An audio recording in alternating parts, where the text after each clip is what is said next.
Hey guys, so this video I'm going to give you a quick overview of a basic passing system for the De라히바 guard. The De라히바 guard is probably one of the most common positions in Jiu-Jitsu. It's also really easy to force your opponent there, so for that reason I think it's really good everyone has a basic foundation for understanding how to pass it.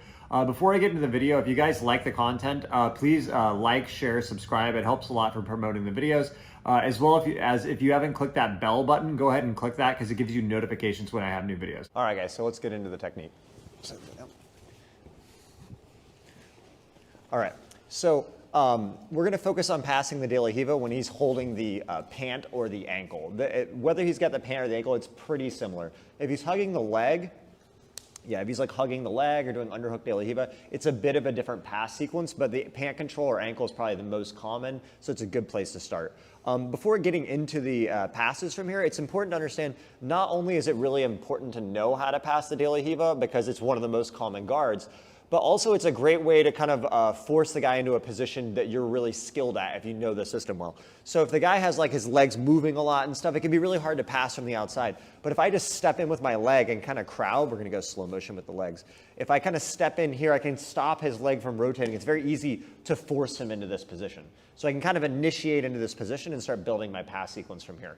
Okay? I kind of go into this in my previous video where I go over all the different pass sequences and the idea of kind of stepping in and forcing the guy into a guard you're comfortable with. Okay, so the first thing we want to do here when I step into the De라히바 is I want to kill this De라히바 hook, okay? So the way I usually do that is I use my palm first. I'm going to push his shin out kind of diagonally at this angle. If I push forward and this hook is in, it's very hard to get the foot out, right? Because it's kind of hooking, right? So I want to press this way first. Once I press this way, I can turn my toes out just a little bit, and now I'm going to use my palm just below his knee.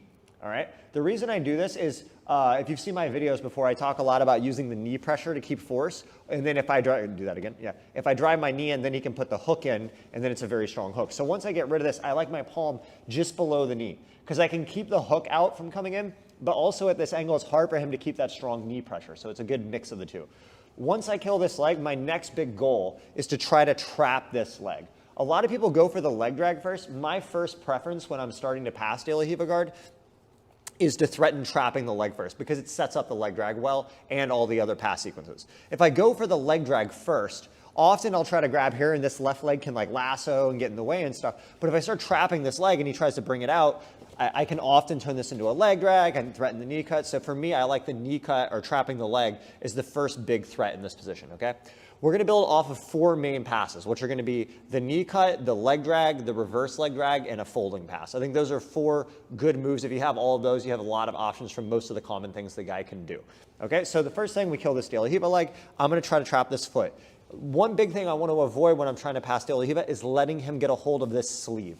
If he gets this sleeve and breaks his leg past the body, now it's very hard to do a lot of stuff. I can't leg drag. It's hard to trap the leg. He has a lot of attacks he can go to. So I want to try to avoid this, okay? If he gets it, go ahead and grab it real quick. I can try, there's other ways to deal with this. I won't go too much in the video, but I can try to loop his grip here. Keep it, yeah. I can try to loop his grip here and then break it like this, but try to avoid that. So when I'm here and he's looking for my sleeve, I'm kind of passive with this. So now I'm going to grab the foot or just at the lower part of the ankle and try to trap this leg. Okay? When you trap this leg, make sure you don't step too far forward because it's easy for the guy to grab your ankle and knock you backwards, okay? So what I want to do is kind of push it across towards this leg, and I use my left knee behind his hamstring. I keep my toes kind of turned in because it gives me a good counterbalance. If I get bumped forward, I can kind of keep my balance a bit with this knee, and worst case, I can kind of post on him to catch my balance. So that's the first thing I want to do. Kill the hook here. He's looking for this sleeve, right? I go here. I trap. If he looks for my sleeve while I'm trapping, I try to pull it out before he gets it. Now from here, when I pull my arm back, it's hard to get this out because I have this kind of knee pinch. Look real quick. I have this kind of knee pinch thing going on. So it's very hard for him to get that leg out. From here, I can start building, okay? So first thing we're going to look at is just a basic knee cut here. There's a couple different ways to do it. You can do it with the lapel or you can do more of like a Leandro style. We're going to focus on the Leandro style first. What I do is once I go here, he's going to be either looking for my sleeve. I hide this. Often he'll grab a cross collar grip here. Well, let's just assume he doesn't have that right now. I'm going to cup the knee. I'm going to open his hip up like this. And if I can, I would like to try to push this to the floor. Some people will let you push this all the way to the floor. I'll just sit down here. And now it's very easy to start pressuring and try to go towards the mount here. I could start, hold the pants again. Yeah. I could start trying to knee cut from here and build from here. A lot of options. But a lot of guys are going to keep this knee tight. So now here, keep it kind of tight, right?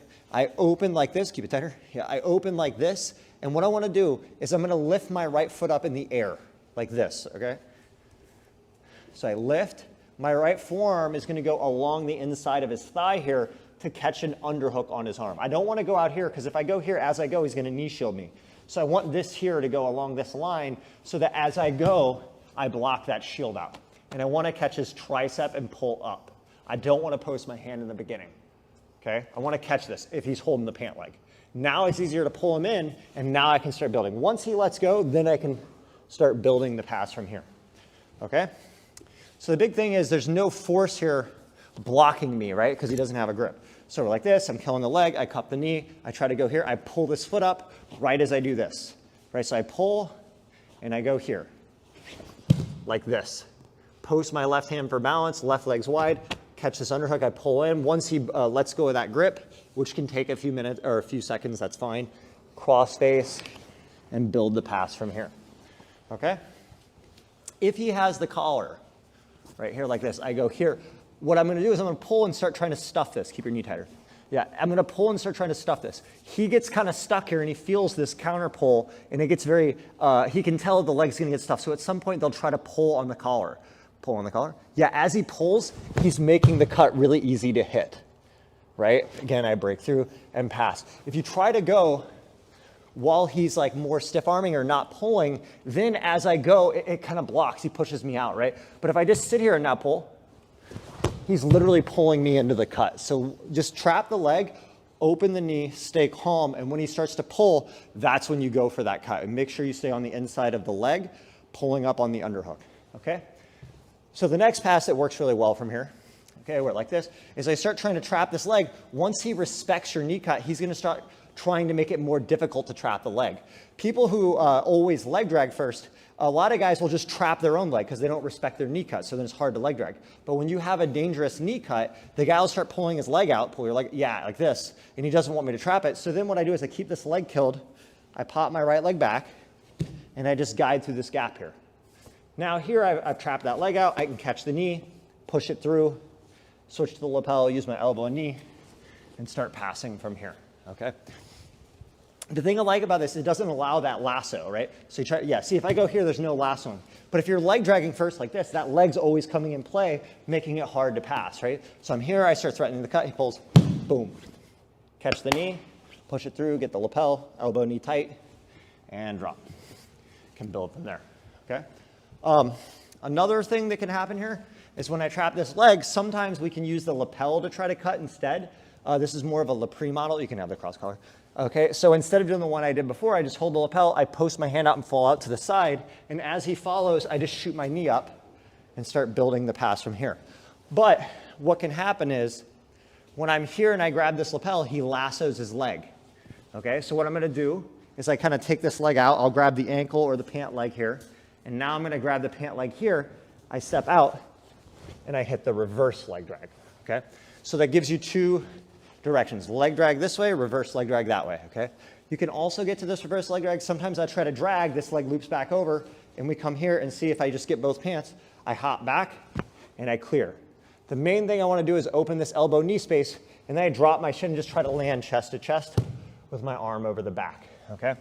You can go for this pretty early on. Like if I'm here and he's like looking for a grip and we're doing this stuff, you know, I could try to drag here, he loops the leg over, boom, reverse leg drag, trap here, cut, and you want to start mixing it all together. The other big one to add in here, I don't do this one a ton, but it is a great series or tool to have in this series. I really like to force the knee cut and the leg drag, reverse leg drag. That's just a preference. But the folding pass is also a very good one. A few different ways you can get to it. One is once I trap this leg, if I just want to kind of stall and rest, I like to control this lapel and I keep this pant leg and pull it backwards so he can't lasso it. From here, I turn my knee out, I take my time. If he has my cross collar, right, yeah, exactly. If he's here like this, I can go here or over and I buckle it and I just drop and take my time. Now I get my left knee behind his leg here. I crush, grab this lapel back here, and now I can grind my head up here, switch to a cross face and finish this way, or one of my favorites, once I get here, is I take this right leg and I go behind both legs, clear it, and circle out this way. Another good way to get to this folding pass series is when he's here and he grabs the cross collar, I can grab the lapel or the arm here, and I fall out this way to go for the knee cut, and now he turns his knee back that way, and that makes it really easy to, again, fall back into this, using the head under the chin, here, and come around. And two other good options, I like to use this if I end up on the bad, my opposite side leg, which I'm usually not as good at passing Delahiva. Here I usually just focus on getting out of the position quick. So rather than me trying to pass, I'm just trying to break the position. So if he has the ankle, yeah, and he doesn't have a grip on my sleeve or my collar yet, one easy one is just doing a spin and kick out, right? Because when he holds the ankle, he doesn't really have a grip. So when I do that, it's very easy to kick out and get out of the position. I'll do it on this side. Grab the ankle. Okay. So he's here, right? So I'm like this. So I just don't want to be in the position. I just step out and I can come back in. So if you're on the side you don't prefer, you can just try to get out and reset with your correct leg forward. Another one, if he's holding the pant leg, you can't do the step out. So sometimes here, if this is a leg's hard to trap and he's very difficult, I'll just turn my foot out. I'm going to shin drop over his shin here like this and go here until I can break this, back out. And again, now I'm back in the open guard. And now I can start trying to toreando, stack pass, and build from here. Right? It's just breaking the position, right? So developing a good passing system for any position, you have to have multiple techniques. You can't step in and just go, oh, I just want to do the knee cut pass. I just want to do the, you have to have usually 3 or 4 different techniques that you put together in a system that gives you a good option for each situation, okay? So again, knowing how to pass Delahiva, I think is really important because it's one of the most common guards in jiu-jitsu. All the guy has to do is grab your ankle to get to it. And furthermore, not just because it's important to pass, but it's so easy to force people to play it. If someone likes to play spider guard, if you like to play X guard or collar sleeve, you can really force them into Delahiva. And if you can shut that position down early, then you can kind of not allow them to play the game they want to play. Cool? All right, guys. So if you like the content, as always, like, share, subscribe. Thanks a lot. Oh, Jesus Christ.